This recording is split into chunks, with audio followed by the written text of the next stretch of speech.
Okey, bismillahirrahmanirrahim. Assalamualaikum warahmatullahi wabarakatuh. Innal hamdalillah nahmaduhu wa nasta'inuhu wa nastahdihi wa nastaghfiruhu wa natubu ilaih. Wa na'udzu billahi min syururi anfusina wa sayyiati a'malina. May yahdihillah fala mudilla lah wa may yudlil fala hadiya lah wa asyhadu an la ilaha illallah wahdahu la syarika lah wa asyhadu anna Muhammadan abduhu wa rasuluh. Amma ba'd. Alhamdulillah, dengan izin dan limpah kurnia Allah Subhanahu Wa Taala, kita diberikan kesempatan oleh Allah Subhanahu Wa Taala untuk bertemu di atas talian pada hari ini. Program pada hari ini berbeza sedikit dengan program yang selalu saya buat, kelas pengajian sirah dan juga sebagainya. Yang mana hari ini, program hari ini yang menariknya dan yang specialnya, saya akan buat satu perkara yang saya selalu buat. Kerja saya lah, iaitu untuk biasanya tugas saya menghakimi pertandingan debat, pertandingan-pertandingan debat. Dan biasanya debat yang saya jadi hakim adalah debat kompetitif, debat yang berbentuk pertandingan. Satu pihak nak menang dan kedua-dua pihak nak menang. Dan kelainannya sedikit, insya-Allah pada kesempatan hari ini yang saya fikir tak lama, mungkin setengah jam ataupun kurang daripada setengah jam, saya akan cuba untuk berkongsi dengan tuan-tuan dan puan-puan yang mendengar sesi ini tentang review saya berdasarkan format pengadilan debat terhadap wacana yang berlangsung semalam. Jadi untuk tuan-tuan dan puan-puan yang belum mengikuti wacana semalam, di antara Dr. Shihabuddin dan saudara Zaki, bolehlah mengikuti debat itu ataupun wacana itu, dan kita akan bincangkan tentang wacana itu pada sesi hari ini sekejap, insya-Allah secara ringkas. Sebelum saya nak mula cerita tentang sesi semalam, ringkasnya sebagai pengenalan. Apabila kita bercerita tentang debat, kita akan berinteraksi dengan dua jenis debat yang berbeza. Kadang-kadang dia termasuk di antara dalam yang lagi satu, tetapi asalnya kalau kita bercerita tentang debat ataupun aktiviti berdebat, ada dua jenis debat paling asas. Saya silentkan phone dulu sebelum ada gangguan-gangguan lain. Baik. Yang pertama, debat yang berbentuk untuk mencari kebenaran. Biasa bila saya mengajak budak-budak, kita akan cerita al-hadaf min al-munadharatil ula min naw'il awal min al-munadharah al-haqiqah atau al-wusul ila al-haq, untuk mencapai kebenaran. Ini yang pertama, debat yang real, debat yang betul-betul berlaku untuk mencari kebenaran. Dan yang kedua, ada debat yang berbentuk pertandingan, yang mana dua pasukan ataupun dua orang akan berdebat sesama sendiri bagi memenangi pertandingan debat. Jadi bila kita faham ada dua jenis debat yang berbeza dan kedua-dua debat ini menuntut kita menghakimi perkara yang berbeza. Apa yang kita hakimi berbeza. Di dalam debat yang berbentuk mencari kebenaran, kita akan menjadi hakim ataupun menilai tajuk debat itu sendiri. Apakah tajuk debat itu sendiri? Itulah yang menjadi penilaian kita. Sama ada tajuk itu betul ataupun tajuk itu tak betul. Kalau ataupun tajuk itu ada perbandingan di antara dua perkara, vaksin dan ivermectin, maka yang menjadi penilaian kita adalah tajuk itu sendiri. Adapun dua pihak yang berdebat, pendebat dan hujah, ini semua adalah alat untuk kita mengukur kebenaran tajuk. Ini debat yang betul-betul ni, debat yang real. Bila kita beralih pula kepada debat yang berbentuk pertandingan, yang kita adili adalah pendebat. Yang kita adili adalah hujah. Sedangkan tajuk merupakan alat. Jadi tajuk itu diletakkan di dalam debat yang berbentuk pertandingan supaya kita dapat menilai dua pendebat ini mana yang lebih baik. Yang betul-betul kita nak nilai adalah hujah dan juga pendebat. Jadi, kalau saya boleh ringkaskan kepada tuan-tuan yang menonton sesi pada hari ini, hakim debat, penghakiman. Dalam debat yang berbentuk mencari kebenaran, kita menilai tajuk. Tetapi dalam debat yang berbentuk mencari siapa yang lebih baik dan pemenang, kita menilai pendebat sendiri. Jadi saya percaya debat yang berlangsung semalam di antara Dr. Shihabuddin dan juga Saudara Zaki adalah debat yang berbentuk kebenaran. Kita nak cari kebenaran. Dan kita semua, saya, tuan-tuan dan puan-puan yang bukan bidang kepakaran kita, bidang perubatan, kita tak banyak maklumat yang boleh kita singkap, tak banyak maklumat yang boleh kita gali sendiri. Jadi alat yang ada pada kita adalah dua orang pendebat ataupun dua orang penwacana yang telah berbincang semalam berkaitan dengan tajuk ini. Baik. Di antara pandangan yang dikemukakan oleh Dr. Shihabuddin, yang mana Dr. Shihabuddin punya pandangan, beliau mempertahankan vaksinasi. Ini Dr. Din Kapak. Orang panggil dia Dr. Din Kapak, famous dengan nama itu.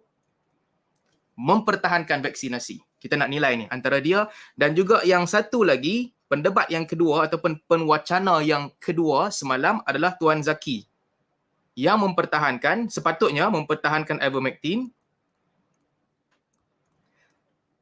Tuan Zaki.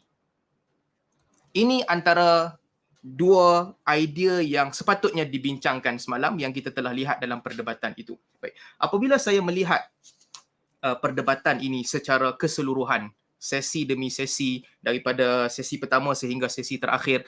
Sebelum tu saya nak sebut, sahabat saya Dr. Yusof telah mengendalikan debat semalam dengan sangat baik, sangat profesional dan sangat dengan perjalanan debat yang begitu menarik sekali. Setiap arahan, setiap instruksi dan juga setiap kata-kata Dr. Yusof sangat kemas dan jelas kepada kedua-dua orang pendebat. Jadi sebelum nak mula cerita pasal debat ni, saya mengucapkan tahniah dulu kepada sahabat saya, Dr. Yusof yang mengendalikan debat semalam. Baik.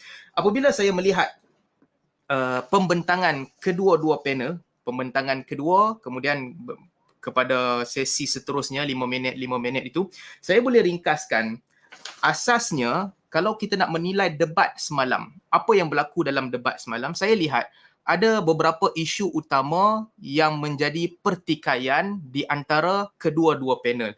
Isu pertama yang boleh saya sebut adalah tentang keberkesanan.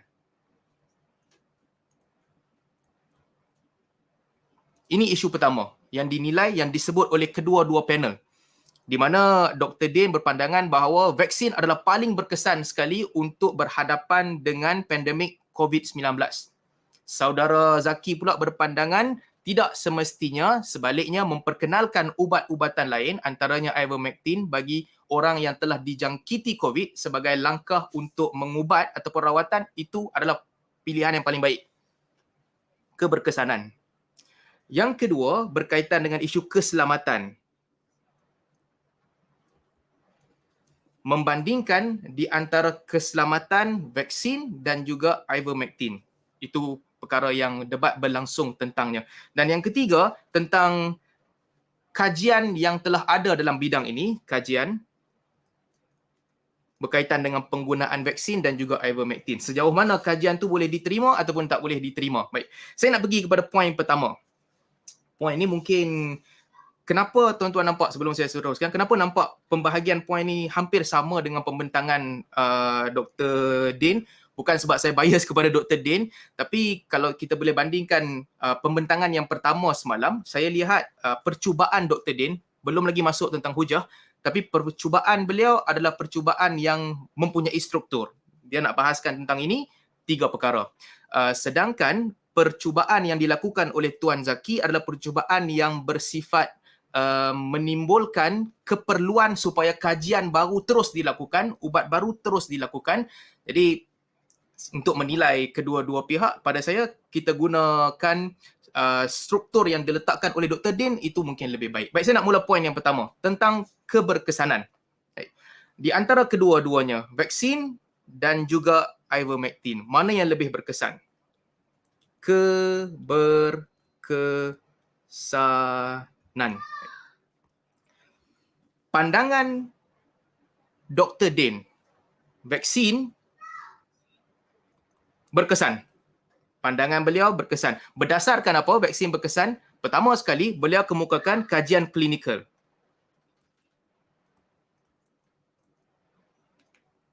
Kajian klinikal yang menunjukkan keberkesanan vaksin. Beliau cerita tentang antibody. Tentang antibody.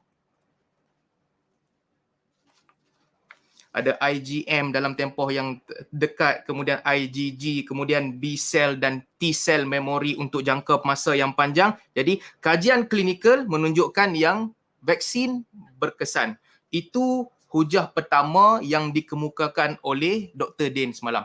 Kalau tuan-tuan perasan, slide-slide beliau yang awal-awal tu menceritakan tentang kajian klinikal membuktikan kejayaan antibody. Kejayaan vaksin bagi menghasilkan antibody. Dan ini poin yang menarik sebab saudara Zaki bersetuju dengan Dr. Din. Apabila saudara Zaki sebut tentang fungsi vaksin ini untuk menjadikan badan kita kenal dengan virus. Jadi apabila dijangkiti virus sebenar, badan boleh lawan. Konsep yang sama, istilah yang berbeza. Dr. Din bercerita tentang antibody, saudara Zaki bercerita tentang badan kenal virus. So satu, kajian klinikal. Dan yang kedua, hujah kedua yang dikemukakan oleh Dr. Din adalah berpandukan kepada statistik.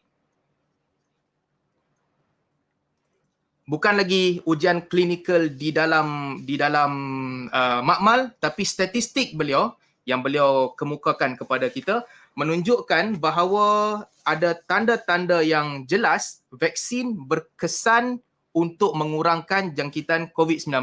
Mengurangkan apa? Mengurangkan kadar masuk hospital. Kadar kemasukan ke hospital berkurang. Disebutkan 94 sehingga 97%. Kurang sehingga 94% masuk ke hospital. Kemudian yang kedua beliau sebutkan kadar kematian juga berkurang sehingga sampai ke 99%. Disebutkan juga kenyataan daripada Menteri Kesihatan kita yang baru yang menyebutkan, saya tak ingat di mana saya tulis, ada laporan media Menteri Kesihatan yang baru, daripada 1 juta orang, hanya 90 orang sahaja di Malaysia yang mati disebabkan COVID-19 telah lengkap menerima 2 dos suntikan, iaitu melibatkan 0.009%. Jadi jumlah kematian jatuh dengan ketara bagi orang yang telah lengkap 2 vaksinasi. Dan yang ketiga, beliau ceritakan juga tentang kadar transmisi. Ini ada masalah sikit. Di mana Dr. Din daripada awal dia dah mengaku dah, apabila bermula varian Delta, keberkesanan vaksin untuk mengurangkan transmisi COVID-19 telah berkurang. Pfizer kurang jadi 88 untuk Pfizer. Kemudian AstraZeneca kurang jadi 60% sahaja. Kemudian Sinovac kurang jadi 59% sahaja. Jadi berkurang transmisi. Jadi, ini statistik yang dikemukakan oleh Dr. Din semalam untuk menunjukkan yang vaksin berkesan. Kajian klinikal yang beliau kemukakan dan juga statistik. Pada saya, statistik ini kebanyakannya tidak dicabar oleh pendebat yang kedua, penwacana yang kedua iaitu Tuan Zaki. Jadi, Tuan Zaki pada saya nampak seolah-olah tidak mencabar ni.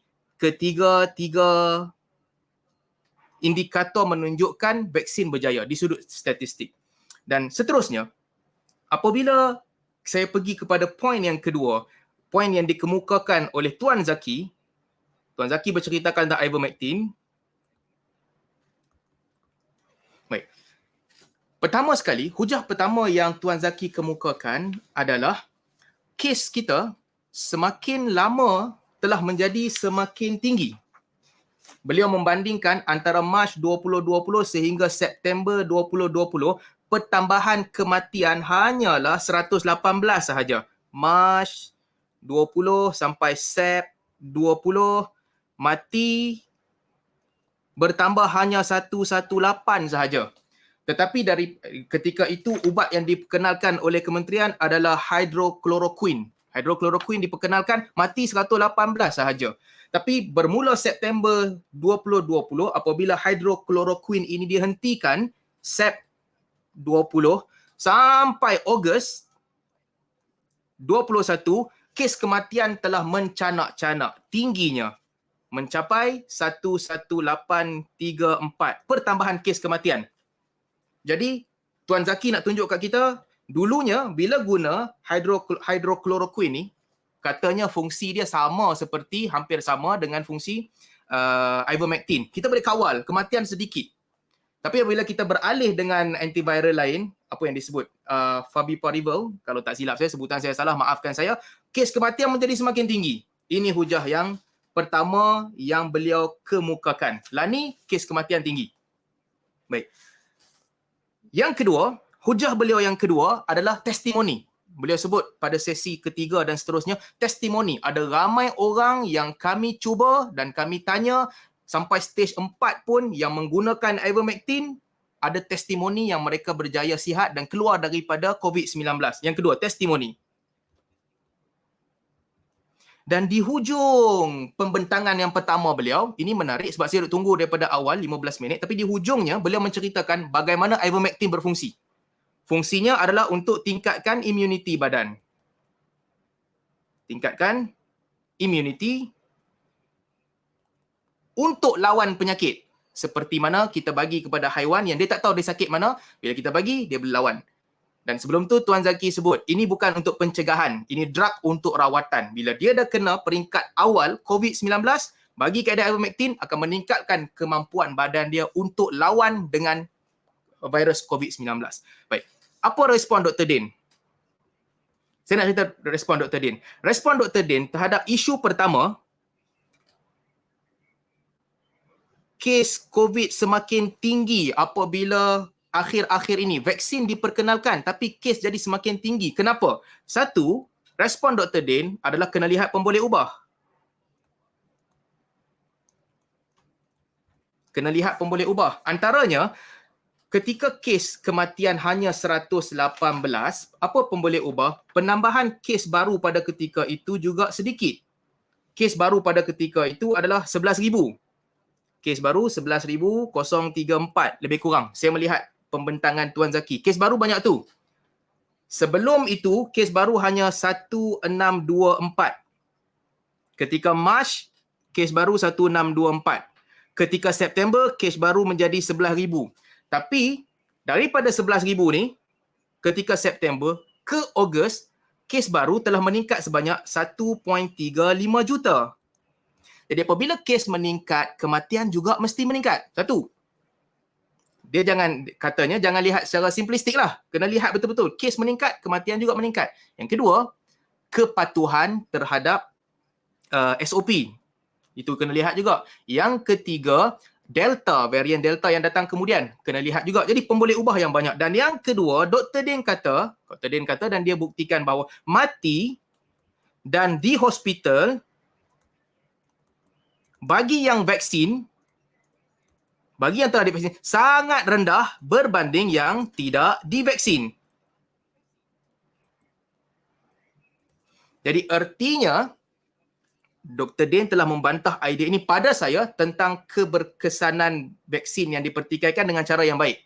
Ya, kes meningkat. Tetapi kenapa kes meningkat? Lihat pemboleh ubah.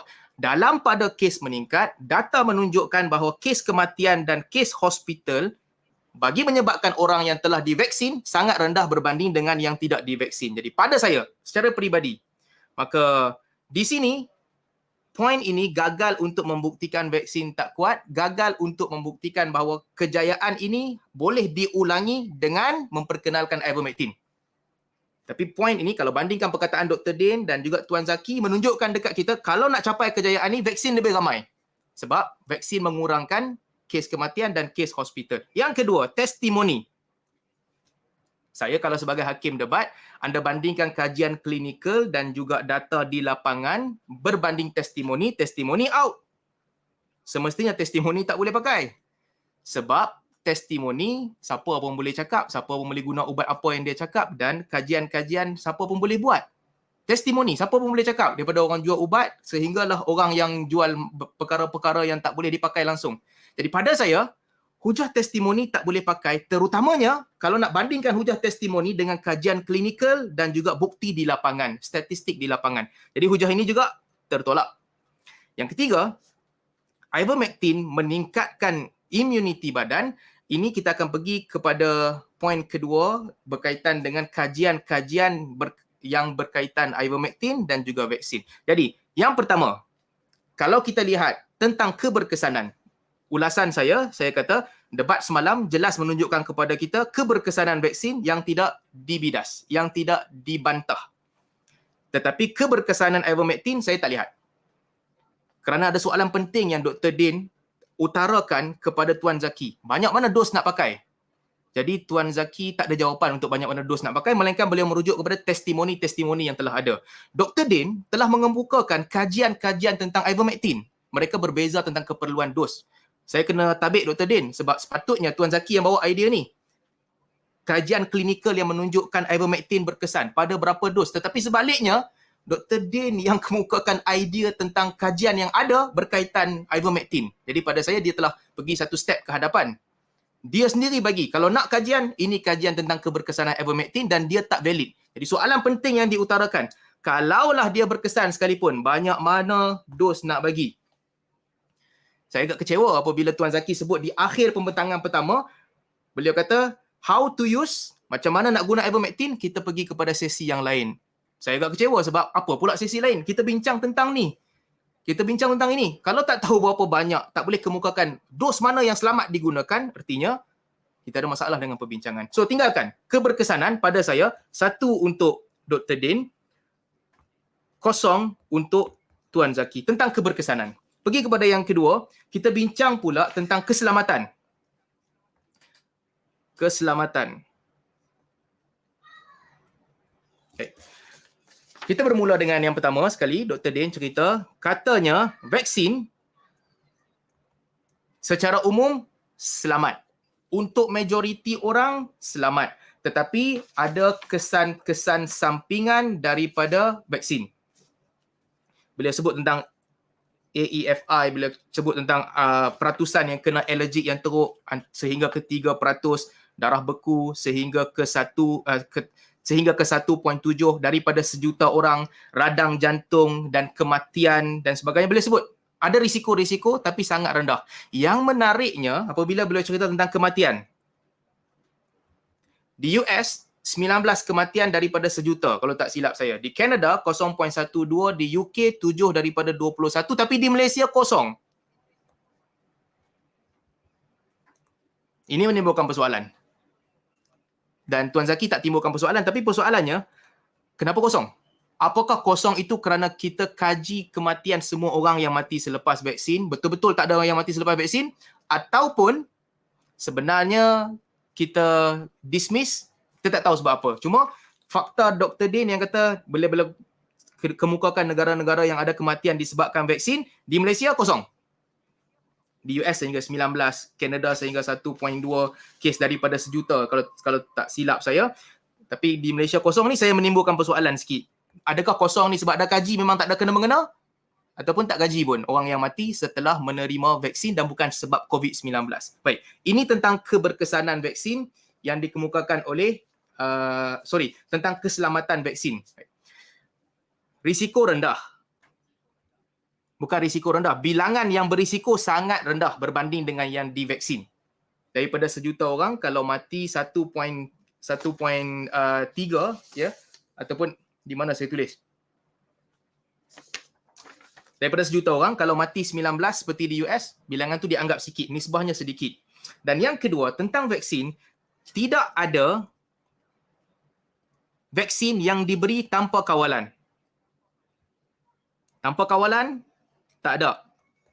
Semua vaksin mesti diambil di fasiliti kesihatan dan dikawal selia oleh doktor. Jadi, kalau ada apa-apa alergi ataupun tindak balas dalam masa terdekat, mereka boleh dirawat. Tentang vaksin, selesai.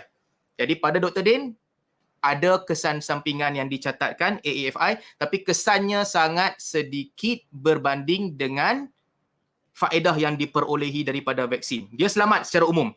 Adalah sikit-sikit orang yang kena kesan sampingan yang teruk. Sangat sikit berbanding dengan yang dapat manfaat. Kalau 19 orang mati daripada sejuta yang divaksin, pada dia, itu masih lagi okey berbanding dengan ramainya orang yang bermati disebabkan COVID. Bukan orang mati okey, tapi bandingkan antara dua. 19 daripada sejuta, kalau ambil US, yang mati disebabkan vaksin, berbanding dengan ramai orang yang mati disebabkan COVID, maka ini risiko yang lebih rendah. Pergi kepada keselamatan ivermectin. Keselamatan ivermectin. Tentang ivermectin, kata Dr. Din dan juga dipersetujui oleh Tuan Zaki juga mengukuhkan idea yang sama tentang ivermectin, dia selamat kalau diberi secara terkawal. Terkawal, selamat. Preskripsi yang tepat daripada hospital, diberi oleh pegawai kesihatan, lebih selamat daripada vaksin. Kesan sampingannya lebih rendah daripada vaksin. Dengan syarat, dos yang selamat diberikan oleh pegawai perubatan yang jelas. Dia selamat. Jadi kalau digunakan dengan betul, ivermectin selamat. Tapi isu yang kedua tentang ivermectin, kalau digunakan secara tidak terkawal, apa yang jadi adalah tak selamat. Kenapa tak selamat? Kerana kalau terlebih dos ada kesan sampingan. Kalau orang yang masa yang sama dia menggunakan ubat-ubat lain, ubat untuk kesakitan lain yang dia hadapi, itu juga akan memberikan kesan yang tak baik kepada dia. Kalau dia ada darah cair, dia ada masalah hati, dia ada masalah kolesterol, dia ibu mengandung, tak selamat untuk dia. Kalau terkawal, selamat. Baik. Isu kedua, Dr. Din kemukakan apa yang berlaku di US, di salah satu negeri di US, walaupun dibenarkan untuk gunakan off record, tapi penggunaan ivermectin yang tidak betul, ivermectin untuk binatang meningkat pada bulan Ogos di salah satu negeri itu meningkat 70%. Dan saya lihat sendiri, untuk mengelakkan pergi ke hospital, mengelakkan report, akan ada ramai orang yang menggunakan ivermectin secara bersendiri. Tak pergi ke doktor. Meskipun kalau ada negara yang benarkan, dia tak mau report, dia nak selamat, ini pemikiran orang biasa. Dia tak pergi ke hospital. Kalau dia ambil sendiri, itu tak selamat.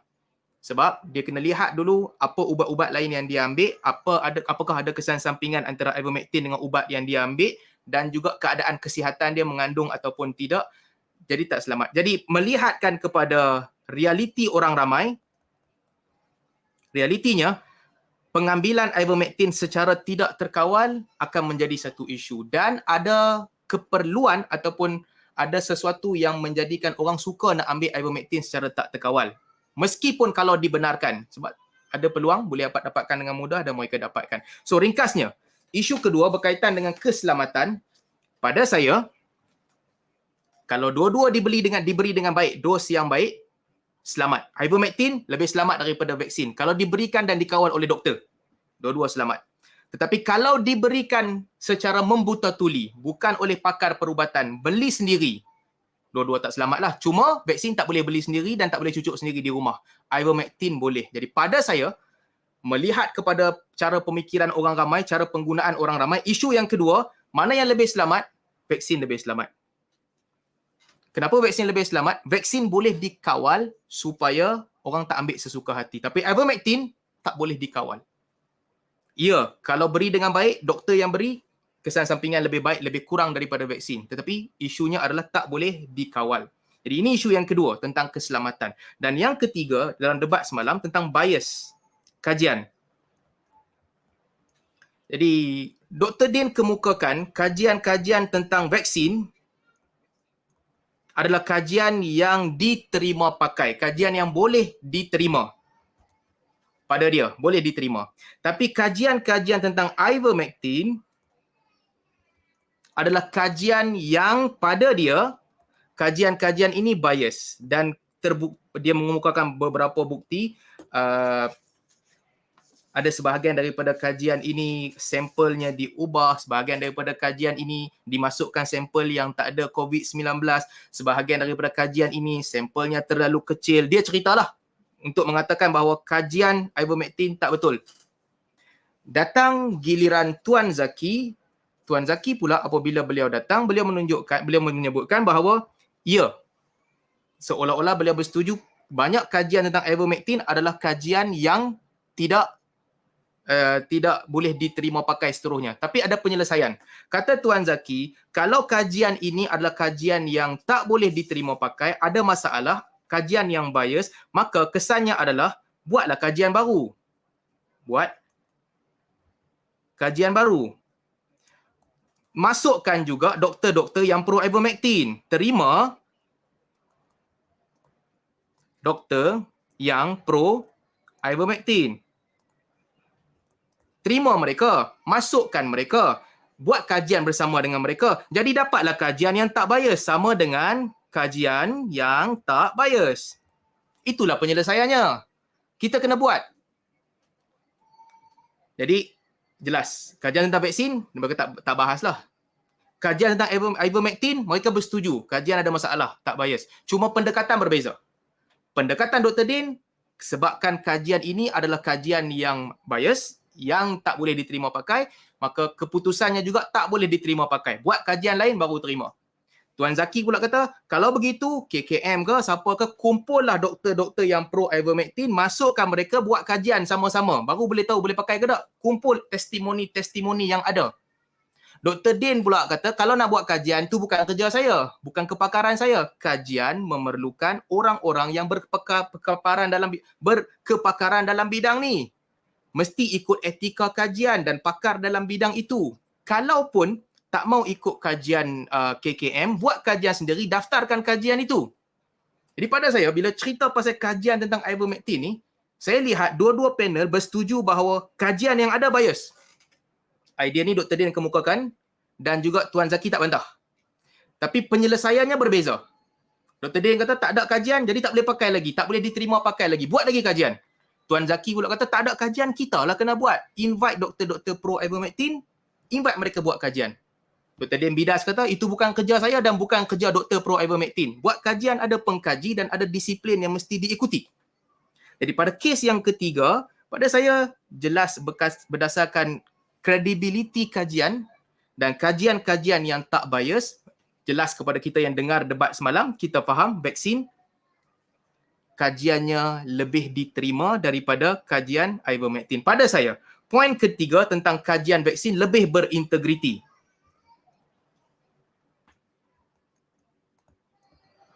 Berbanding ivermectin. Yang kedua, tentang keselamatan. Keselamatan saya dah cerita panjang. Berdasarkan debat mereka panjang. Digunakan dengan selamat, dos yang bagus, dua-dua okey. Vaksin ada risiko sedikit. Ada risiko kepada sedikit orang. Ivermectin hampir tak ada risiko langsung. Tetapi kalau digunakan secara tak baik, digunakan secara tanpa kawalan, ivermectin bermasalah. Vaksin pula tak boleh guna tanpa kawalan. Hang kena pergi hospital juga dan fasiliti juga nak dapatkan vaksin. Jadi pada saya, menilai di sudut realistik tentang keselamatan, vaksin lebih selamat. Sebab ruang guna sendiri tu kecil. Tentang keberkesanan, fakta-fakta ini kalau betul, fakta ini menurunkan bilangan orang ke hospital, menurunkan bilangan kes kematian dan mengurangkan kes transmisi, maka vaksin terbukti berkesan. Ivermectin, saya minta maaf, dalam debat semalam saya tak nampak satu bukti klinikal, saya tak nampak satu bukti kajian lapangan yang dikemukakan oleh Tuan Zaki menunjukkan keberkesanan ivermectin. Tak ada. Yang ada adalah beberapa testimoni. Dan isu terakhir yang saya nak bincang tentang hak asasi. Tuan Zaki kata jangan paksa. Walaupun dengan alasan fasiliti kesihatan akan jadi sesak, ramai orang masuk hospital kalau kena COVID, tapi tak boleh paksa orang. Hak memilih mesti bagi. Dr. Din pula kata, saya kalau sebagai doktor, saya suruh orang dapat vaksin sebab, saya cakap utara, Dr. Din bukan orang utara, sebab vaksin berkesan. Tapi sebagai manusia, tak boleh paksa juga. Semua orang ambil apa yang dia nak ambil. Kalau dia tak mau, jangan paksa dia. Tuan Zaki cerita tentang hak anti-vax. Dia ada hak untuk tak mau ambil vaksin. Dr. Din pula cerita tentang, color saya pun dah tunggang langgang dah, tentang hak orang-orang yang berdekatan dengan kelompok anti-vax. Dr. Din kata, murid berhak mendapatkan guru yang dah divaksin. Apa lagi dia kata? Itulah kan perbincangan dia. Supermarket, masjid berhak mendapatkan jemaah yang divaksin. Hak orang ramai. Baik. Persoalannya sekarang, hak orang ramai ini akan terjaga dan terpelihara kalau betul kita boleh buktikan vaksin mengurangkan transmisi COVID-19. Kalau tak boleh buktikan vaksin mengurangkan transmisi COVID-19, artinya mereka hanya membahayakan diri mereka sendiri je. Kebarangkalian hang kena COVID daripada aku yang dah divaksin dan kebarangkalian hang kena COVID daripada Sobri yang tak divaksin sama. Divaksin dengan tak divaksin sama. Kalau gagal membuktikan kadar transmisi berkurangan dengan vaksin. Baik, berjaya ke tak buktikan? Kata Dr. Din, ada kajian Singapura. SIN punya kajian, viral load orang yang ambil vaksin 19 berkurangan. Artinya kemampuan dia untuk menjangkiti orang lain juga berkurangan. Meskipun fakta itu pada varian Delta, keberkesanan menghalang transmisi ni menurun. Tuan Zaki pula kata yang kita nampak depan mata kita, observation kita melihat bahawa yang dah divaksin pun ramai yang kena COVID-19. Ramai yang kena COVID-19. Bilangan semakin meningkat dengan peningkatan vaksinasi, peningkatan jangkitan juga tinggi.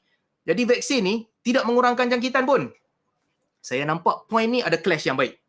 Di mana Dr. Din menggunakan kajian klinikal. Kajian klinikal dalam makmal.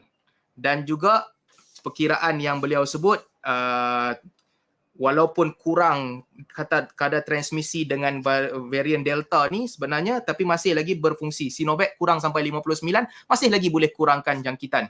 Tetapi realiti yang dilihat di depan mata kita, orang yang kena COVID di depan mata kita, tiap-tiap hari ramai-ramai, pada saya pemerhatian umum menyebelahi Tuan Zaki. Ramai orang kita nampak kena COVID macam biasa walaupun dah divaksin. Hujah Dr. Din kata, tengok negeri-negeri yang vaksinasi tinggi, kadarnya rendah. Tapi saya rasa ini bias, tak disebut semua negeri. Dan ini juga bias, tak disebut tentang kebolehan nak jangkiti orang lain, populasi negeri itu dan sebagainya. Pada saya ini bias lah. Memilih selected sample yang dia suka. Sedangkan dalam masa yang sama ada negara-negara yang kadar vaksinasi tinggi dan kadar jangkitan COVID-19 baru juga tinggi. Jadi pada saya idea ni 50-50. Betul tak betul orang ramai ada hak untuk dapatkan khidmat daripada orang yang divaksinasi sahaja? Betul. Dengan syarat hang kena buktikan vaksinasi mengurangkan kadar jangkitan COVID. Saya lihat ini 50-50. Dr. Din gagal membuktikan di sudut pemerhatian lapangan dan juga Saudara Zaki gagal menguatkan pemerhatian di lapangan dengan statistik. Seorang pakai klinikal, kajian Singapura dan juga statistik yang dia sebut. Seorang lagi pakai pemerhatian umum di negara-negara yang banyak, melihatkan tak kurang pun. Jadi pada saya ini, point ni 50-50. Draw antara Dr. Din dan juga Tuan Zaki. Tetapi berkesan, pada saya percaya lepas debat semalam, vaksin lebih berkesan daripada ivermectin. Mana lebih selamat? Macam saya cerita tadi, vaksin lebih selamat daripada ivermectin kerana vaksin tak boleh digunakan sesuka hati. Dan apa orang kata, kekuatan kajian, pada saya kekuatan kajian vaksin lebih kuat daripada kekuatan kajian ivermectin yang dikemukakan semalam. Jadi itulah saya punya pemerhatian daripada debat semalam. Saya secara peribadi melihat mungkin kelompok yang mempertahankan ivermectin perlu mendatangkan tokoh yang pakar dalam bidang. Sebab saya melihat debat semalam bukan debat yang sekata ataupun setaraf. Saya melihat penguasaan kajian klinikal dan juga penguasaan statistik di lapangan, Dr. Din jauh lebih baik daripada Tuan Zaki. Dan ini pada saya, kalau nak ulang debat ini, kelompok anti-vaksin ataupun kelompok yang mempertahankan perubatan cara baru ivermectin, mungkin mereka perlu datangkan pakar dalam bidang supaya perdebatan itu nampak setara dan sama tahap. Pada saya semalam, kemenangan yang jelas kepada Dr. Din. Saya berhenti setakat ni dulu. Terima kasih kepada tuan-tuan yang sudi mendengar. Sekian dulu. Assalamualaikum warahmatullahi wabarakatuh.